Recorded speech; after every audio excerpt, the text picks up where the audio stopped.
आप में से बहुत लोगों को ये जानकर हैरानी हो जाएगी कि ऑस्ट्रेलिया हर साल करीबन 7 सेंटीमीटर नॉर्थ की तरफ मूव करता है और ये दुनिया का इकलौता सबसे ज्यादा तेज मूविंग कॉन्टिनेंट है। Welcome to amazing random fact. मेरा नाम है भारत शर्मा, आप देख रहे हो इसको। आशा करता हूँ आज का दिन आपको बहुत अच्छा बीत रहा होगा। –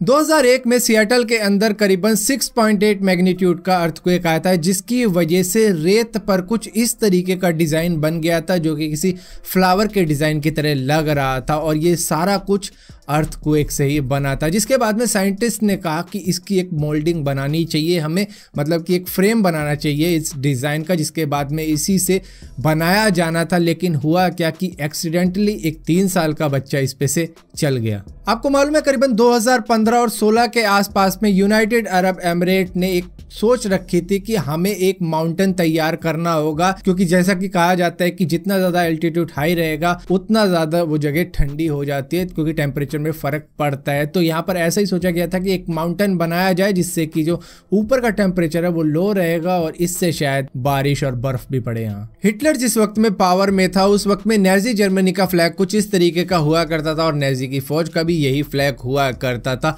और सारी दुनिया ने इस फ्लैग के अंदर जो स्वास्तिक है उसको काफी ऑफेंसिव सिंबल समझ रखा था और समझा भी है। और उसके 60 साल बाद जिस वक्त में हिटलर पावर में था उस वक्त में बर्लिन से करीबन 100 किलोमीटर दूर एक जंगल मिला, जिसको जब हेलीकॉप्टर से देखा गया तो वहां पर पेड़ों से स्वास्तिक बना हुआ था और जिसको कटवा दिया गया ये कह के कि ये भाई ऑफेंसिव सिंबल है, इसको काट दिया जाना चाहिए। और अभी तक खैर किसी को एग्जैक्टली नहीं पता ये किस तरीके से पेड़ों ने ऐसी शेप ली थी। शायद ये हिटलर के ही कहने पे फॉरेस्ट वार्डन ने इस तरीके के पेड़ लगवाए थे जो कि पतझड़ के वक्त में नाजी का ही सिंबल दिखाया करते थे। 1986 में कैलिफोर्निया का एक सुनसान हाईवे हुआ करता था जहां पर मुश्किल से इक्का दुक्का व्हीकल ही चला करते थे। इतना ज़्यादा सुनसान हुआ करता था कि दूर दूर तक कोई गाड़ी दिखा ही नहीं करती थी। अब यहीं पर सैन डिएगो की महिला का मर्डर भी हुआ था जिसको एक लोकल न्यूज़ चैनल कवर कर रहा था और इसी के साथ साथ यहाँ पर हेल्प ली गई थी कैलिफोर्निया हाईवे पेट्रोल ऑफिसर्स की, जिन्होंने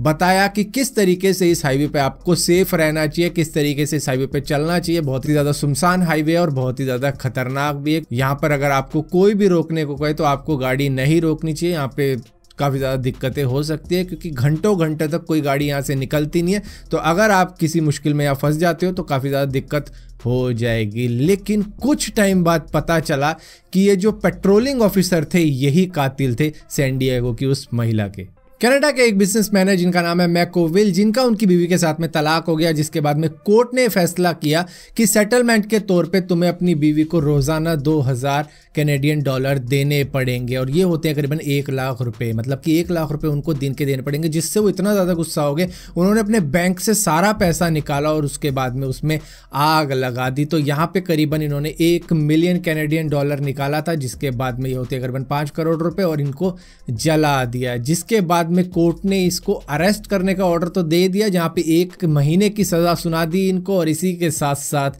ये भी कहा कि अब भी तुम्हें 2000 कैनेडियन डॉलर देने हैं अपनी बीवी को। तो यहाँ पे इन्होंने 5 करोड़ में भी आग लगा दी और उसके बाद में अब अलग से इनको पैसे भरने भी पड़ेंगे, वो भी डेली के, जब तक ये अपनी सारी फाइनेंशियल डिटेल नहीं बता देते कोर्ट को कि कितना पैसा और कितनी संपत्ति है इनके पास में। आपको जानकर हैरानी हो जाएगी कि साइंटिस्ट की रिसर्च में ये पाया गया है कि ऑर्का व्हेल एक ऐसी व्हेल होती है जो कि शिकार करती है खाने के लिए भी और इसी के साथ साथ खेलने के लिए भी। मतलब कि अगर उसका मूड है शिकार करने का, भूख नहीं है, सिर्फ मूड है शिकार करने का, तो मतलब वो खेल है उसके लिए, तो वो ऐसे खेल भी करती है और उसको रोकने के लिए हम्प बैक व्हेल आती है। तो यहाँ पर साइंटिस्ट की रिसर्च में ये पाया गया है कि hump back whale orca whale यानी कि किलर व्हेल को रोकती है इस तरीके की हरकतें करने से। आपको मालूम है कोरोना वायरस फैला क्यों? क्योंकि कोई एक इंसान इससे इन्फेक्टेड हुआ था, जिसके बाद में उसने अपने मुंह पर मास्क नहीं लगाया और ये धीरे धीरे लोगों में फैल गया। उसके बाद में अब भी जिन लोगों को हो रहा है, अगर वो भी ये दिखा के कि मैं मास्क नहीं पहनूंगा, कि लोगों को पता लग जाएगा कि मेरे को कोरोना वायरस है और मुझे बिल्कुल आइसोलेट कर देंगे, तो मैं ये किसी को नहीं बताऊंगा, जिसकी वजह से ये धीरे धीरे और लोगों में फैल रहा है और लोगों को जब इन्फेक्शन हो रहा है तो वो भी शायद इसको छुपाने के चक्कर में दूसरों को इन्फेक्ट कर रहे हैं। जिस तरीके से डॉक्टर ली वेंग लियांग, जो कि उन 8 डॉक्टरों में से एक थे जिन्होंने दिसंबर में ही बता दिया था कि चाइना के अंदर एक नया वायरस आ चुका है जो कि एक रेस्पिरेटरी इलनेस है, जो कि सार्स के जैसी है, जो कि इंसान की जान भी ले सकता है। लेकिन पुलिस ने क्या किया कि इन्हीं पे इल्जाम लगाने शुरू कर दिए कि ये गलत सलत इंफॉर्मेशन इंटरनेट पे फैला रहे हैं, जहां पर इनके खिलाफ कई सारे एक्शन लिए गए। लेकिन वहां से छूटने के बाद में जब ये पेशेंट्स का ट्रीटमेंट करने आए तो क्या हुआ कि इन्हीं को खुद को इन्फेक्शन हो गया, जिसकी वजह से 7 फरवरी को ली वेंग लियांग की मृत्यु हो गई, जिन्होंने बहुत पहले बता दिया था कि ये वायरस आ चुका है चाइना के अंदर। यूएस के वेस्ट वर्जीनिया के अंदर एक बंदा वॉलमार्ट में शॉपिंग के लिए गया अपनी कार में, जहां पर उसके साथ में उसके 2 डॉग भी थे। अब हुआ ये कि इसने गाड़ी बंद कर दी, गाड़ी एसी चला के छोड़ दी, जिसके बाद में ये शॉपिंग करने तो चला गया, लेकिन यहाँ पे हुआ ये कि उसके कुत्ते थोड़े बहुत उधमखोर थे और उन्होंने उछल कूद करते हुए सीधा गाड़ी का स्टार्ट का बटन दबा दिया और स्टार्ट का बटन दबते के साथ ही गाड़ी सीधा वॉलमार्ट के अंदर घुस गई और घुसने के बाद में बस फिलहाल के लिए दोस्तों अमेजिंग रैंडम फैक्ट्स की इस वीडियो में इतना ही था। अगर वीडियो आपको पसंद आती है तो इस वीडियो को लाइक जरूर करना, शेयर जरूर करना और इसी तरीके की और भी वीडियो देखने के लिए चैनल को सब्सक्राइब जरूर करना। और सब्सक्राइब किया है तो बेल का आइकन जरूर दबाना, वरना आपको मालूम भी नहीं चला मैंने कोई वीडियो डाली भी है।